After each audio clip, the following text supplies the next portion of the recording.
오늘은 요나스 강의 6번째로 그 본문은 요나스 2장 5절에서 10절입니다. 요나스 2장 5절에서 10절 제가 봉독하겠습니다.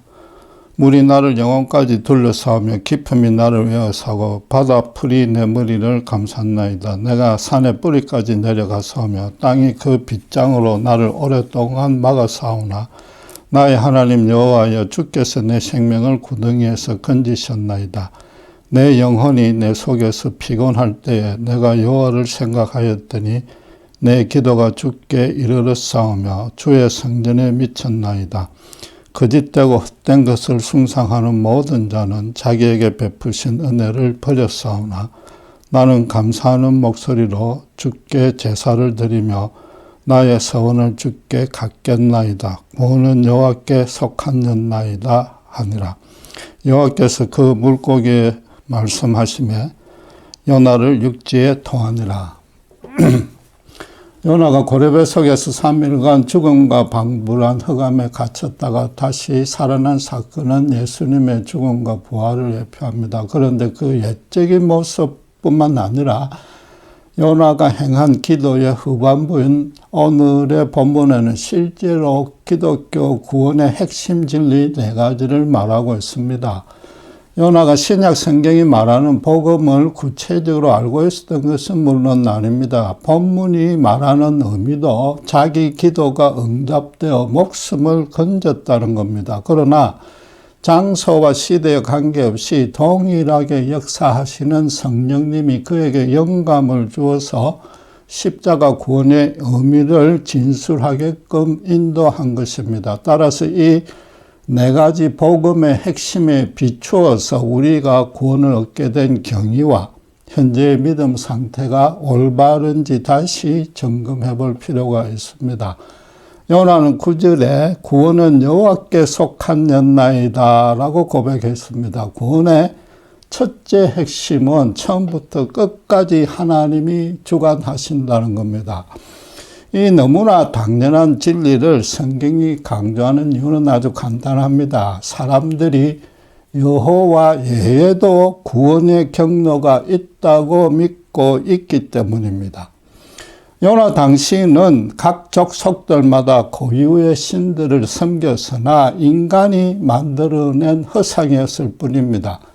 우상 종교가 없어진 오늘날에는 인간 생각자가 깨달은 종교적 진리를 배우고 그 계명대로 따르면 구원을 얻는다고 믿습니다. 이 또한 아무리 경건하고 신령해 보여도 죄에 찌든 인간이 같이 죄에 찌든 다른 인간을 구원하려 드는 것이므로 구원과는 전혀 관계가 없는 겁니다.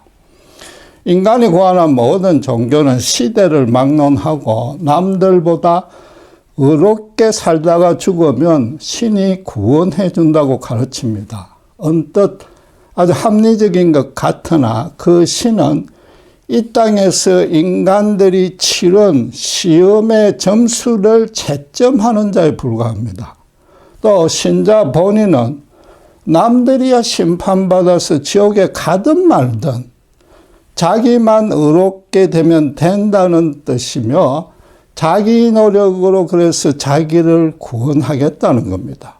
구원을 주시는 하나님의 자리를 인간이 대체한 것이므로 아담이 타락한 상태에서 한 걸음도 전진하지 못하고 더 완악해졌습니다.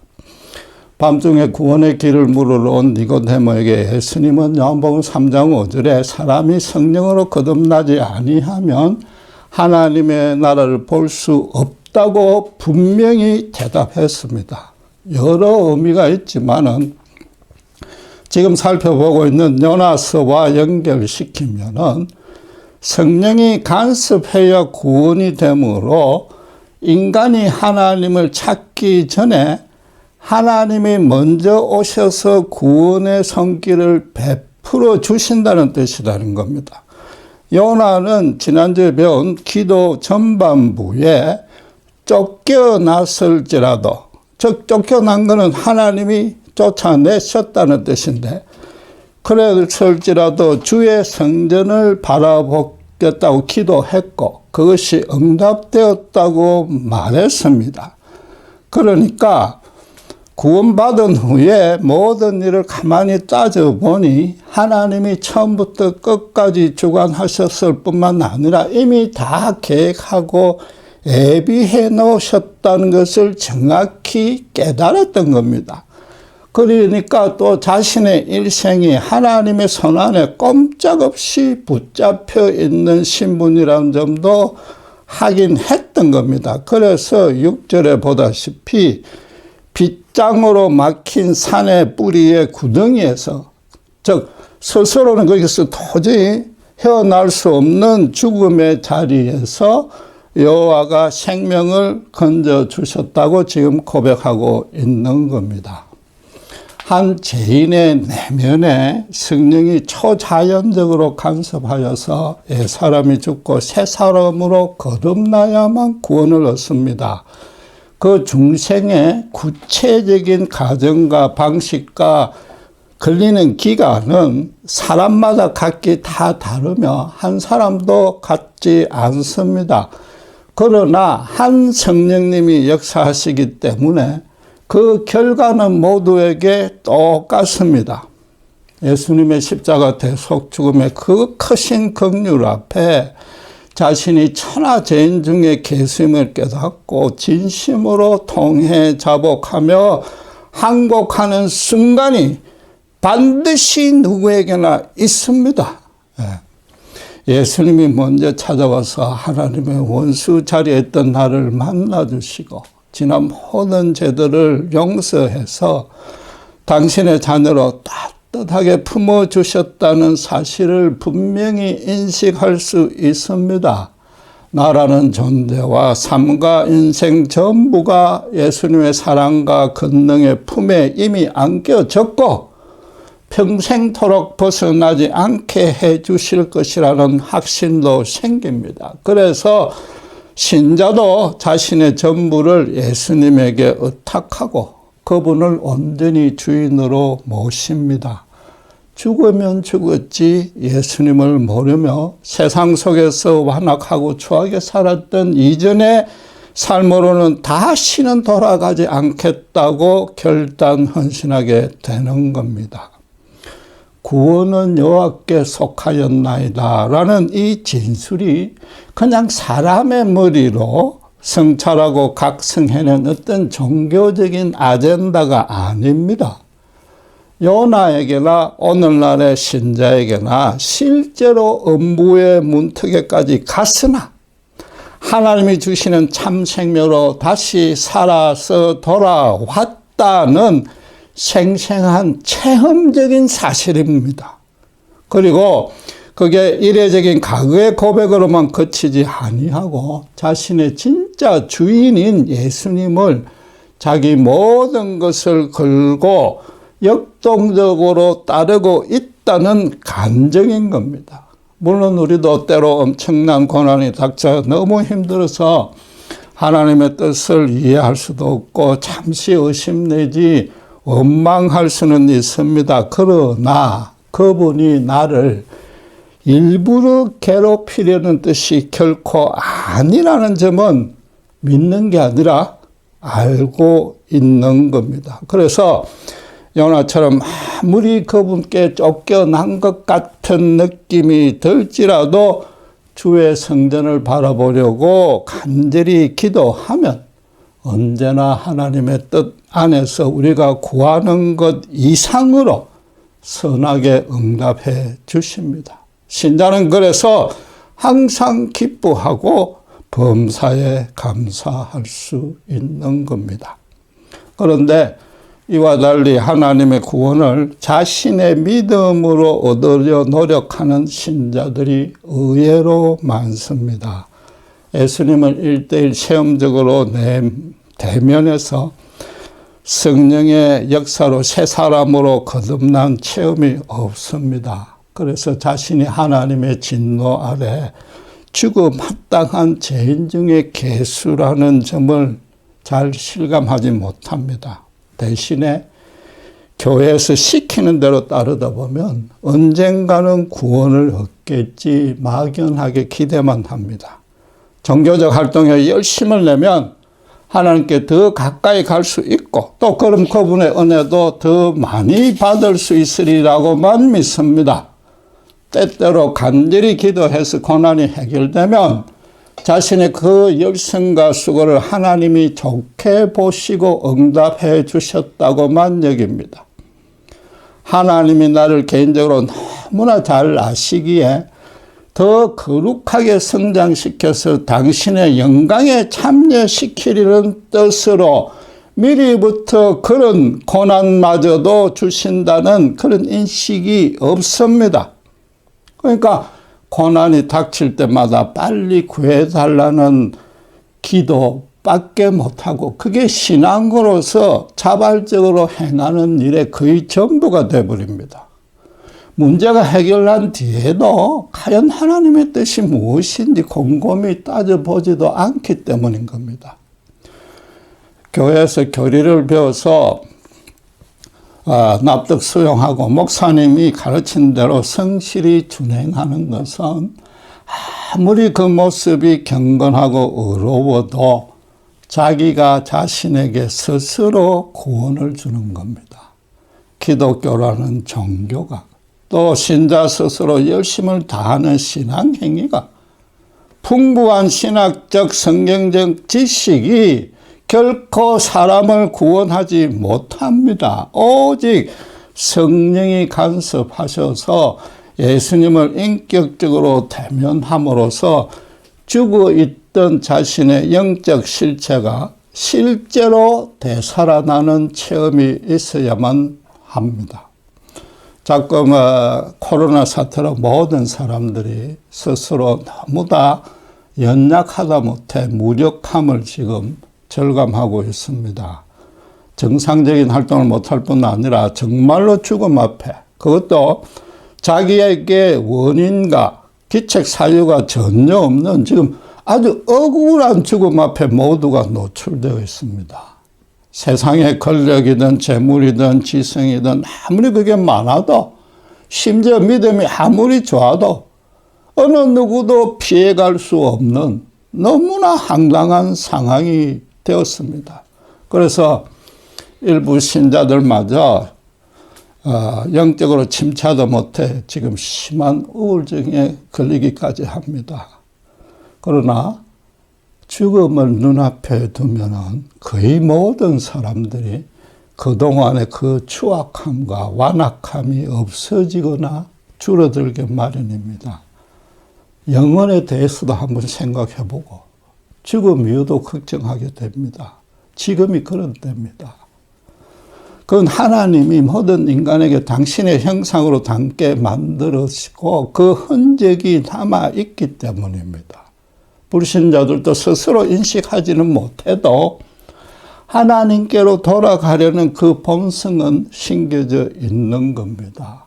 지금이야말로 복음을 전할 수 있는 하나님이 마련해 준 절호의 기회입니다. 이 문제의 근본 원인이 하나님을 멀리하는 사람들의 탐욕과 죄악 때문이라는 걸 잘 설명해 줘야 됩니다. 그래서 궁극적인 구원은 여호와께만 속했고 그 구원은 또 예수님의 십자가 앞에 나아가는 길밖에 없음을 때를 얻든 못 얻든 전해야 되는 겁니다.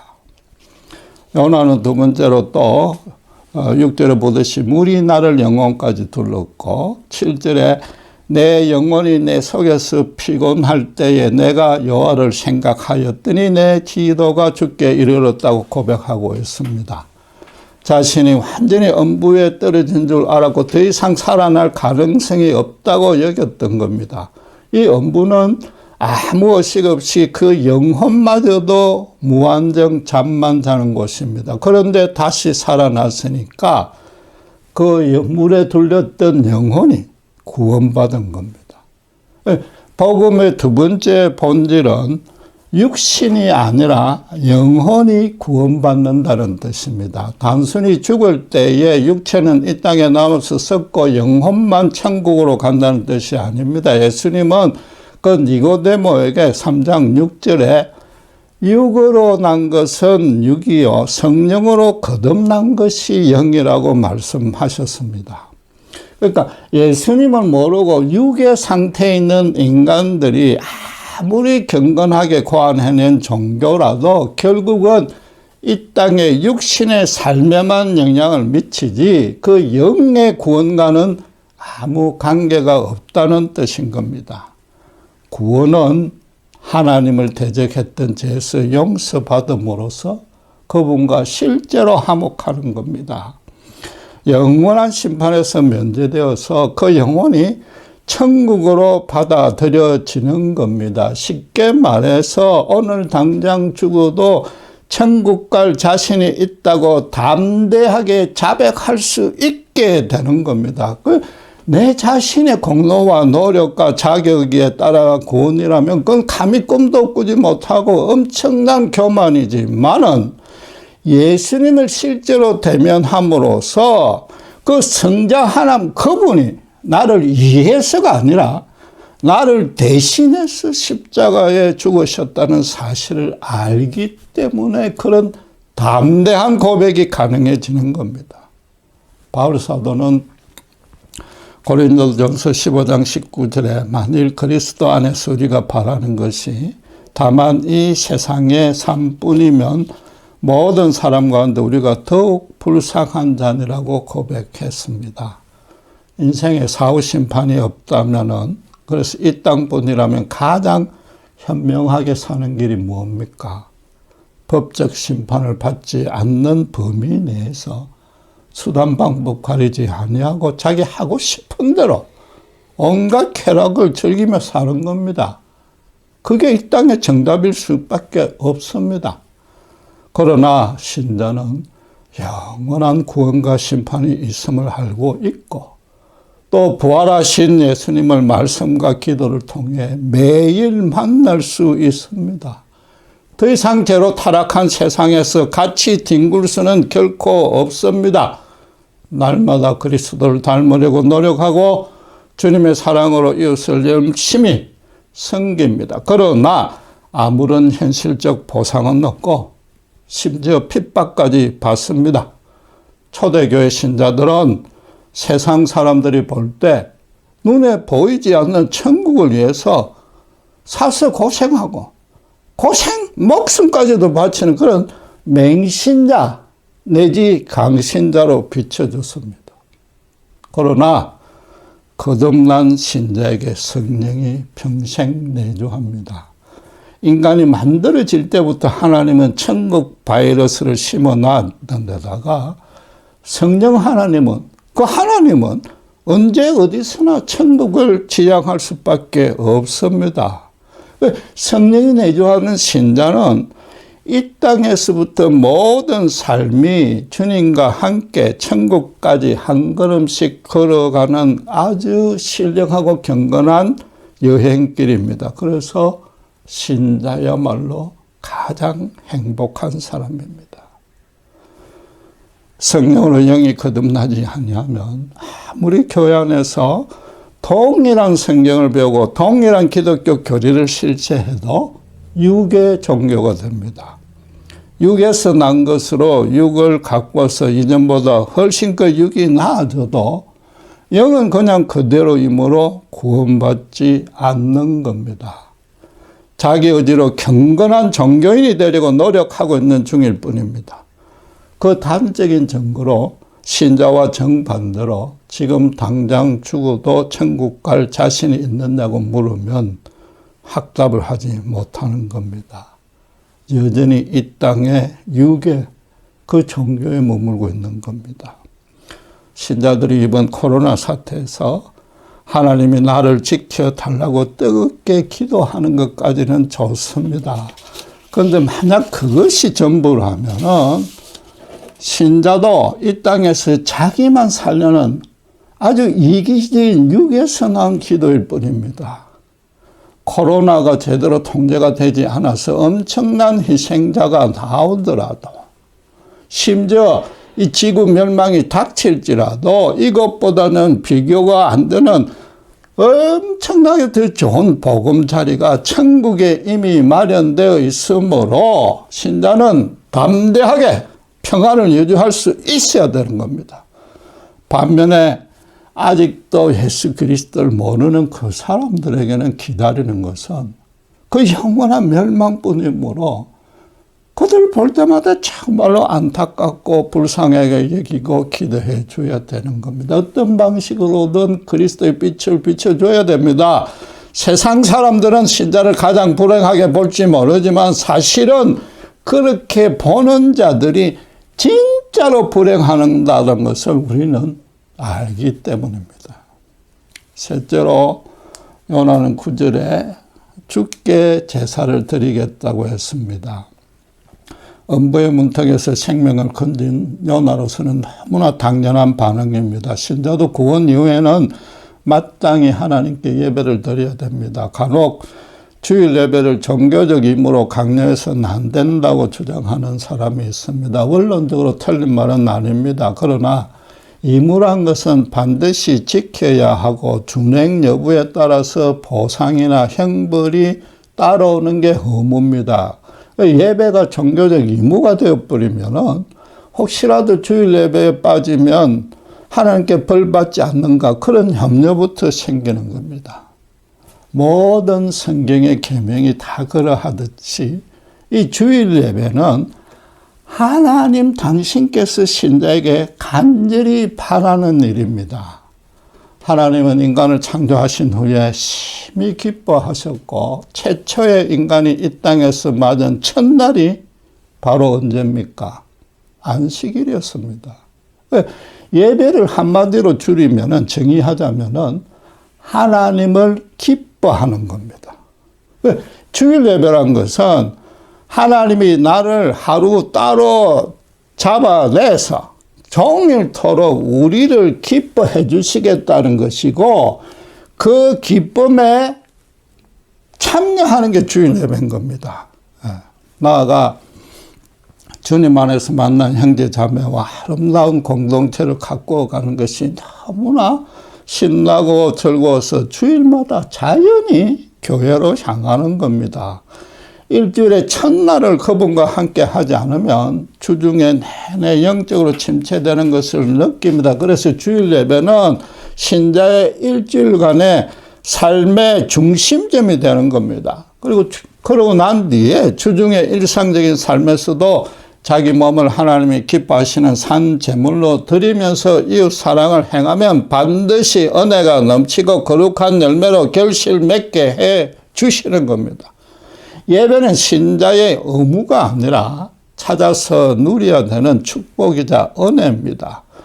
그분의 은혜와 축복을 소망하는 신자라면 일주일 내내 어디서 무슨 일을 하든지 그 중심은 성전을 바라보고 있다가 주일 아침에 신이 나서 교회로 달려가는 겁니다. 지금 코로나 사태로 인해서 온라인 예배를 종식하고 어서 빨리 현장 예배로 돌아가야 된다는 의견이 많습니다. 이건 너무나 당연한 일이며 그렇게 되도록 신자들이 합심해서 기도해야 됩니다. 그러나 정말로 거듭난 신자라면은 인터넷 예배라도 순전히 집중할 수 있고 온전한 은혜를 받을 수 있습니다. 외딴 내지에서 외로이 섬기는 선교사님들처럼 혼자서 집에서든지 심지어 혼자서 여행 중에 호텔 방에서라도 얼마든지 성경을 묵상하고 기도 찬양하며 경건하게 예배를 드릴 수 있는 겁니다. 예수님은 사마리아의 그 외롭고 죄 많은 여인에게 예배에 대해서 어떻게 가르쳤습니까? 요한복음 4장 23절 24절에 아버지께 참되게 예배하는 자들은 영과 진리로 예배할 때가 오나니 곧 이때라 아버지께서는 자기에게 이렇게 예배하는 자들을 찾으시니라. 하나님은 영이시니 예배하는 자가 영과 진리로 예배할지니라 라고 말했습니다. 여인은 사마리아와 예루살렘 중에 어디에서 예배를 드려야 하는지 그게 궁금했습니다. 주님은 여기서도 말고 저기서도 말고 장소나 형식의 문제가 아니라 영과 진리로 예배할 때가 오는데 아버지는 그렇게 예배하는 사람을 찾는다고 말했습니다. 예수님이 십자가에 죽으셔서 은혜의 복음이 온 천하에 선포되는 날이 곧 온다는 겁니다. 그때에 성령으로 거듭나서 당신을 진짜 주인으로 모시고 전적으로 헌신하는 자들을 하나님이 찾으시고 또 그런 자들이 모여서 드리는 예배를 하나님이 기뻐 받으신다는 겁니다. 예배에서 온라인이냐 오프라인이냐 그런 장소와 형식은 사실은 전혀 문제가 되지 않습니다. 교회가 정작 해야 될 일은 오직 십자가 복음을 순전하게 전하고 가르쳐서 영과 진리로 예배할 참 신자 단 한 명이라도 그걸 양육하는 일에 전념해야 되는 겁니다. 지금 아무리 언택트 시대라고 해도 여러분 신자 한 명이 불신자 한 명은 섬기고 기도하며 복음을 전할 수 있는 겁니다. 그게 하나님이 바라시는 겁니다. 요나는 네 번째로 9절에 나의 서원을 주께 갖겠나이다라고 했습니다. 여호와가 한 번만 살려주시면 무슨 일이든지 순종하겠다는 서약이었습니다. 누구라도 생명의 은인이라면 그 은인이 부탁하는 일에 다 들을 겁니다. 요나도 처음과 달리 군말 없이 니느웨에 가서 회개의 메시지를 전했습니다. 이게 너무나 당연한 반응이라고 여겨서는 안 됩니다. 요나는 8절에 거짓되고 헛된 것을 숭상하는 모든 자는 자기에게 베푸신 은혜를 버렸사오나 자기는 그들과 달리 서원을 지키겠다고 말한 겁니다. 하나님께 받은 은혜를 저버리는 자들은 거짓되고 헛된 것을 숭상하기 때문이라고 말합니다. 모든 사람에게 궁극적이고도 유일한 소망과 가치가 되는 하나님의 반대쪽에 선 자들입니다. 그런 불신자들에게 가장 크게 은혜를 베풀었지만 가장 크게 원수로 갚은 것도 바로 골고다 십자가의 예수님 사건이지 않습니까? 네. 신자들이 요나처럼 하나님께 구체적으로 서역한 일이 없다고 가볍게 생각해서는 안 됩니다. 처음 예수를 믿으면 누구나 지금껏 헛되고 거짓된 삶을 버리고 이제부터 하나님의 말씀만 따라 진실되고 가치 있는 삶을 살겠다고 서원합니다. 고린도전서 12장 3절에 성령이 아니고는 어느 누구도 예수를 주라 시인할 수 없다고 선언합니다. 이건 예수님을 그냥 입술로 주라 부르는 정도가 아니고 주, 마스터, 진짜 주인이 되는 것으로 살고 죽이는 것도 그분이 온전히 맡아 있고 그래서 그분께 절대적으로 순종하는 걸 뜻합니다. 하나님이 신자를 세상에서 당신의 일꾼으로 세우려고 불러낸 겁니다.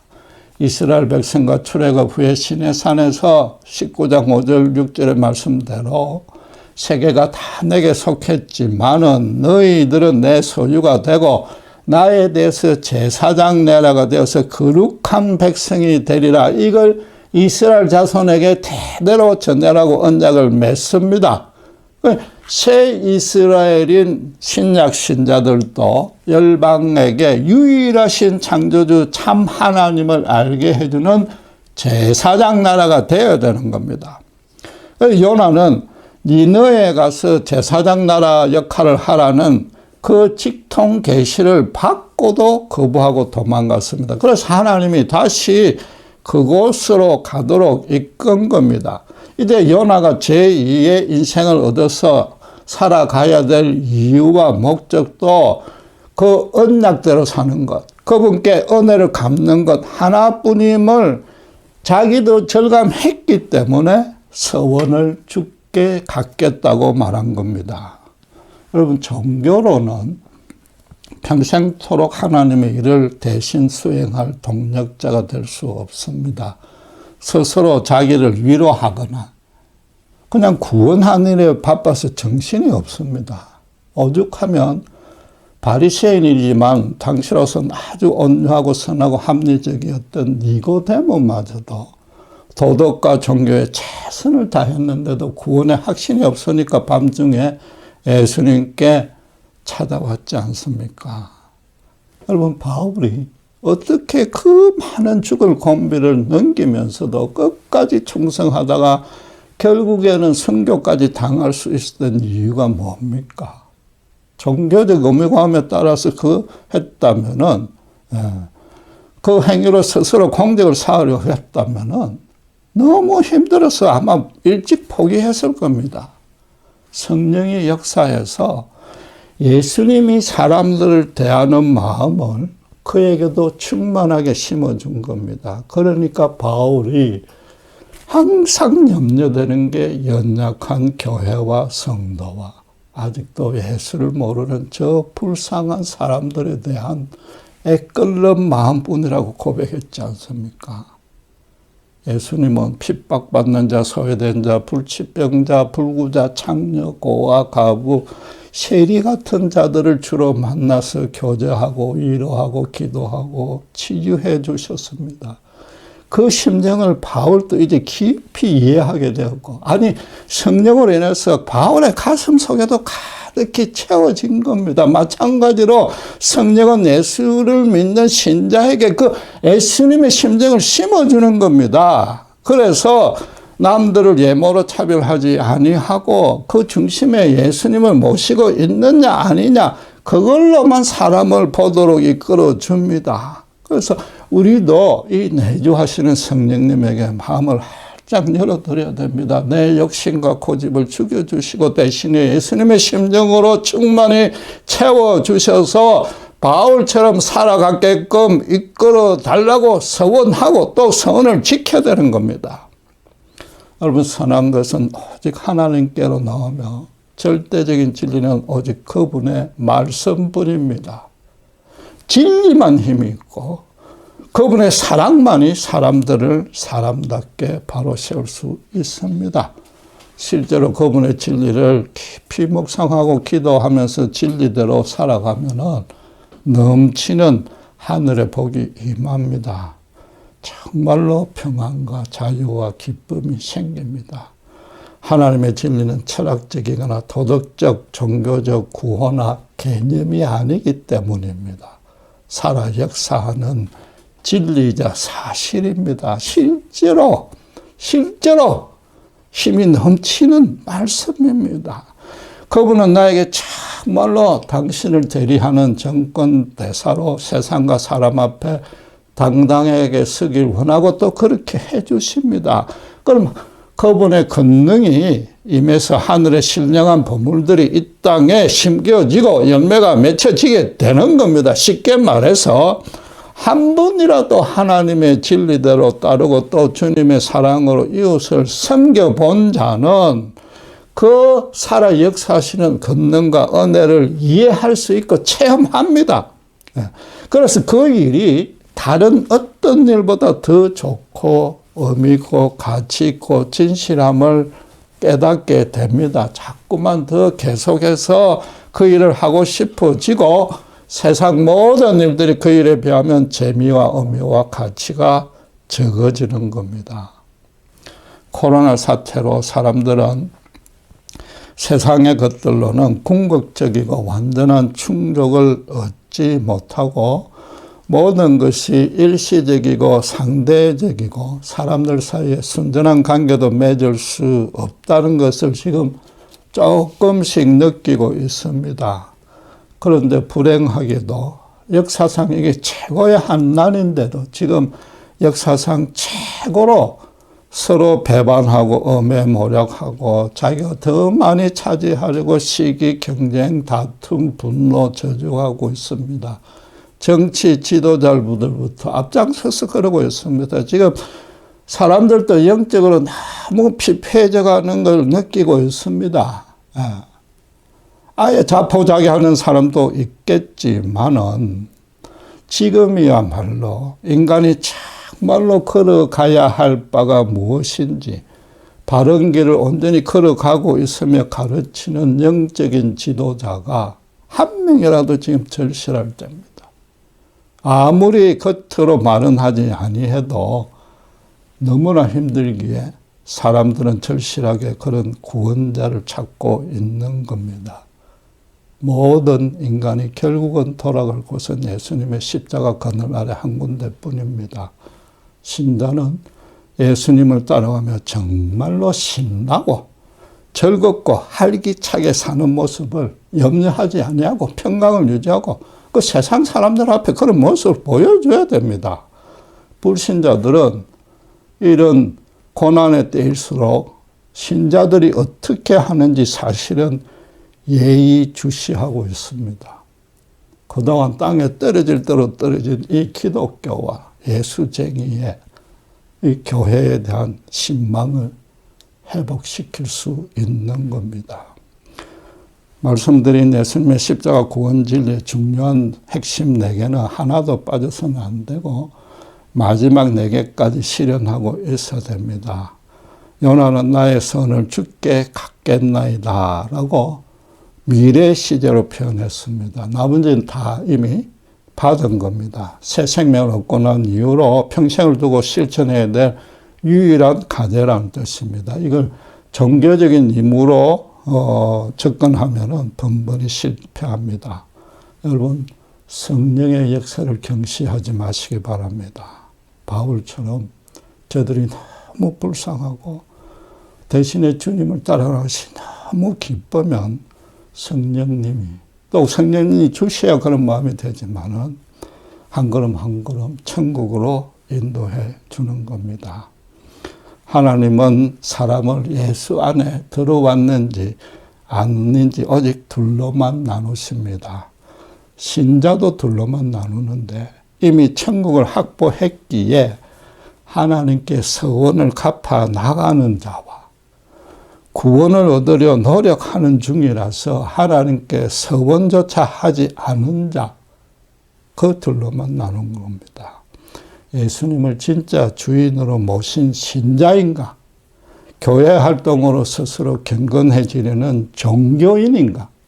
그 차이인 겁니다. 여러분은 지금 어디에 속합니까? 코로나 사태에 어떻게 살아야 되겠습니까? 기도하겠습니다. 하나님 아버지 은혜를 감사합니다. 성령님이 먼저 찾아오셔서 천국 가는 예수님의 동반자로 불러주신 이 기적 같은 큰 은혜 참으로 감사합니다. 하오나 코로나 사태를 맞이하여 정말 갈 바 모르고 불안에 떠는 불신자들 앞에 신자들마저도 자기들만 살고 종교적인 형식만 유지하기에 급급하는 참으로 어리석은 모습을 봅니다. 주님은 이것도 저것도 아니라 신령과 진정으로 예배할 자를 찾는다고 했습니다.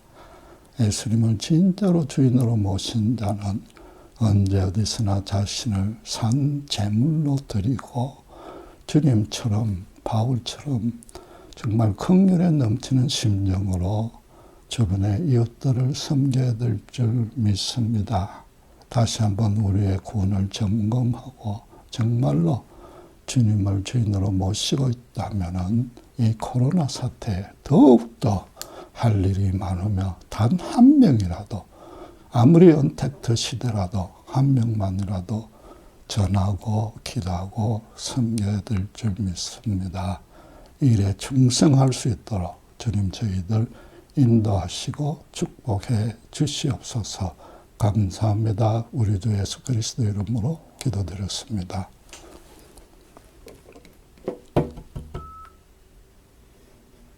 여보세요.